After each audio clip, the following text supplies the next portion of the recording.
Hi everyone, my name is Tahazia and you are watching this video on my channel Sunlo. Everybody was shocked to know that Elon Musk is the biggest shareholder in Twitter, and thanks to the rulings in Securities Exchange and Commission of US, where you've got to disclose your significant holdings, and Elon Musk bought these for a little over $2.5 billion, making him the biggest shareholder, that is 9% stake in Twitter. But Elon Musk is not stopping here. He wants to buy 100% stake in Twitter and perhaps also delist it. Now, if you check Elon Musk's Twitter and what a lot of analysts write about it, is that he was very upset when a couple of years ago, when COVID had kicked in, how some of the tweets which were against vaccines and the SOPs of regarding COVID were taken down and some accounts were deactivated. Elon Musk was also supporting some of these accounts and some of these theories. So he was quite upset about what the Twitter management had done, and perhaps he wants to take his revenge by buying all of it, delisting it, and then setting the rules of the game.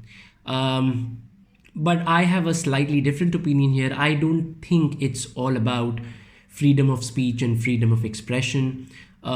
Twitter, although is a smaller social media sphere compared to Facebook, Instagram, and TikTok, but it has got a strong group of politicians and businessmen on this social media.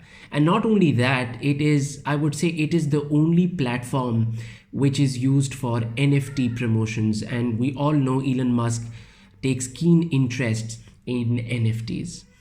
But for business enthusiasts, this is an example of hostile takeover. Now, if you like reading case studies, pick up case studies written on businesses in 1980s and early 1990s, when in US hostile takeover was very common.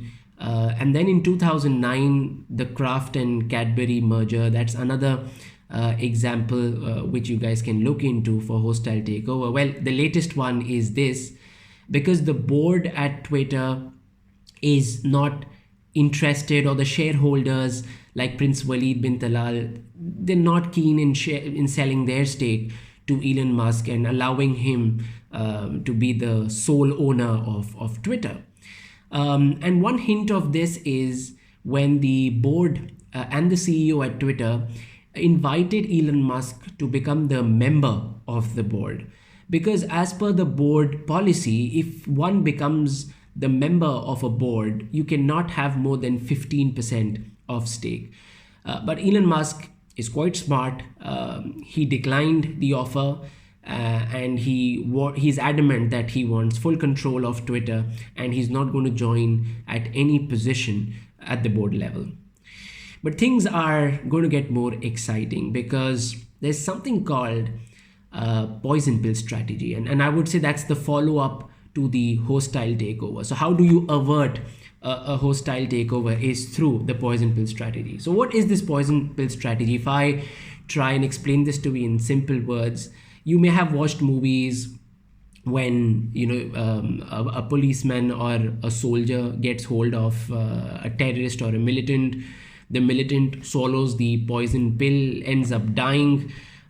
So now you've lost him, and you also have no access to the information. So this is exactly what the board at Twitter plans to exercise. What will happen now is they might end up issuing more shares to the existing shareholders. And why will they do this is to lure these shareholders into buying shares at below market price. Because what Elon Musk is offering, his initial offer was that he would buy these shares at $54 a share at a time, and this offer was made when the share price of Twitter was between $40 and $41. So that was a very lucrative offer, and I'm sure a lot of the shareholders would be interested in getting such a nice value for their shares. But what the board members here at Twitter decided is that how about we issue more shares, and that's the poison pill strategy. How about we issue more shares to these existing shareholders at a price below the market? So this will end up attracting them onto buying more shares instead of focusing on selling their existing shares. And this is going to make it more difficult for Elon Musk to negotiate with these shareholders. So earlier maybe he was negotiating for 1 million shares, and now he's going to be negotiating for 2 million shares maybe. I don't know how many shares are there out in the market, but this is just my example.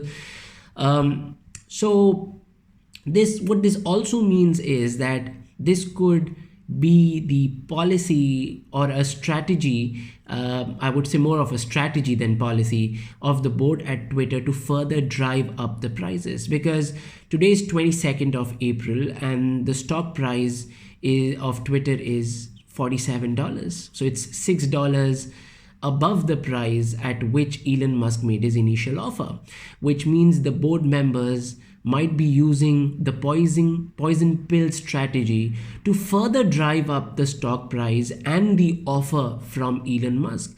Other firms have also made similar offers to Elon Musk now.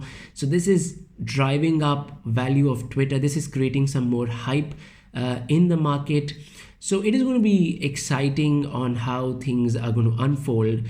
Now, what we keep reading about is the hostile takeover, but what we don't really come to know about is the poison pill strategy. So I would request to keep an eye on this and see how the management at Twitter is going to exploit poison pill strategy and perhaps exploit Elon Musk. But he's the richest man, and I'm sure paying another, let's say if the value goes up to 60 or 70 billion dollars, let's see if Elon Musk will still be keen on buying Twitter.